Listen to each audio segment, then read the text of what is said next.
Welcome back to another episode of the Eagle Way News. My name is Andy Johnson. Let's kick this week off with some news from Aaron Fuller. Eagles, my name is Aaron Fuller, and welcome back to We Live It by the Eagle Way News, where you get your news in a minute, in 50 seconds, or less. Let's get straight into the news. Colorado has changed its plans for how it will distribute the COVID vaccine, says the Denver Post. Phase 1 will take place in the winter and will have the vaccine available for healthcare workers, first responders, and nursing home residents, with people who have less contact with positive patients being a lower priority. The first batch of vaccines will likely arrive by this weekend. Phase 2 will begin in the spring and cover people 65 and older, people who work in high-density settings, those with underlying health issues, and those who are not vaccinated in Phase 1. Phase 3 will be for anyone 18 to 64 who do not fit into any high-risk category. The general public can be expected to begin vaccinations in the summer. The possibility of a normal summer may be on the horizon, so please wear a mask and remember to social distance. Abortion protests in Poland continue and may revolutionize politics, says the New York Times. Since October, women and their allies have flocked the streets to protest the court's decision to ban abortions. Since communism fell, more pro-Catholic ideals have been present in the government, disallowing the separation of church and state in a democracy. This rejection of the church could eventually take power in the government away from them and enact actual change. The UK begins their COVID vaccine distribution, says the New York Times. The country has enough doses for 400,000 people out of their 6.7 million population. Britain has pre-ordered 40 million doses but expects to only have 4 million by the end of the year. The FDA will likely authorize the US's vaccine within the coming days. 4 lions in Spain have tested positive for COVID, says BBC News.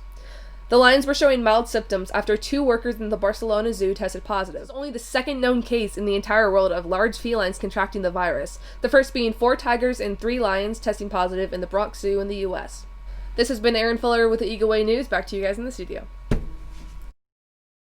Thank you, Aaron. Moving on, here's Mia and Avery with a feature on holiday traditions. As 2020 begins to come to a close, families are starting to celebrate with their holiday traditions.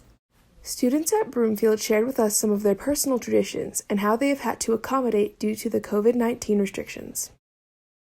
Normally, every year for Christmas, we drive down to Indiana to celebrate with my dad's side of the family. However, because of the coronavirus, we will not be doing that this year and will be having Christmas in Colorado. One of my favorite holiday traditions that my family has is the fact that every Christmas morning, my 3 younger sisters and I, we all get up super early and we go help my dad make breakfast. We make this huge breakfast to share with my grandparents and my aunt and uncle. They're normally the ones who spend Christmas morning with us. I'm lucky enough to have that kind of tradition where it holds so much value and it's something that I'm going to remember for my entire life. But it doesn't have to be impacted by the circumstance we're in right now. Miss Marchie explained how her favorite tradition with her family looks a little bit different this year. So one of our favorite family traditions is decorating cookies. And both sides of our families get together, my side and Mr. Marchie's side, all get together and we have a big cookie decorating party someday in December. And we decorate gingerbread men and we decorate sugar cookies. This year, because of COVID, we are not going to do that. So Mr. Marchie's cousin and mom baked up some cookies and drove around last weekend and at everybody's doorstep left a box of cookies and some different icing and sprinkles and things like that. And then we do have an email thread going with the whole entire family, and we're going to share pictures of our cookies so that everybody can see our creations and we can still sort of share in the decorating even though we cannot be together. As we head into winter break, try to make some new traditions that you and your family can do to make this season extra special. This has been Mia Gallegos and Avery Schmidt from the Eagle Way News. Thanks, Mia and Avery. To close this episode, here's Evan Wiggins with this week's Keeping It Real. Everybody, my name is Evan Wiggins and welcome to another episode of Keeping It Real. Today I'm talking about 2020 and asking people what's their favorite and least favorite parts about it, and let's get right into it. All right, what's your name?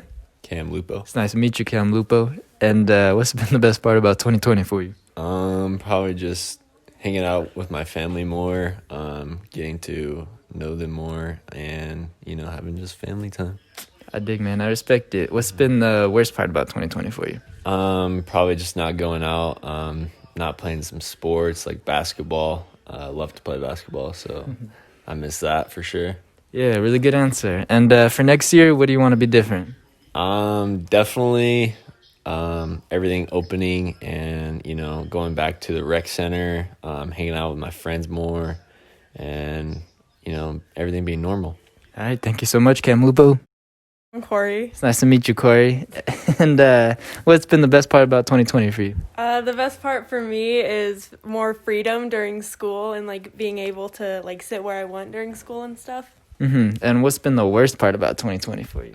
Just like the quarantine and not being able to see my friends. Yeah, okay. And what do you want to change next year? What do you want to be different? I want school to definitely be different and like be open more, and definitely sports, like get back to normal basically.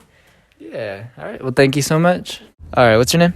I'm James. It's nice to meet you, James. Nice to meet you. And what's been the best part of 2020? I'd say the best part of 2020 has been I have like a lot of free time, so I've been able to work a lot, make a lot of money, and like free time to, you know, go skiing, do fun stuff. Sounds fun. What's been your worst part about 2020? Probably like being a little more isolated and stuff. You're seeing less people. A little more boring. Yeah. And is there anything you hope that will change for 2021? I mean, I don't know. I hope we can start like doing more bigger events and like seeing more people. But yeah. Cool. Thank you so much. Yeah, definitely. All right, everybody. That's been another episode of Keeping It Real. Thank you so much for watching. My name is Evan Wiggins. I'll see you next week. That's going to be it for this week's episode. Thank you for tuning in. My name is Andy Johnson, and I'll see you next week.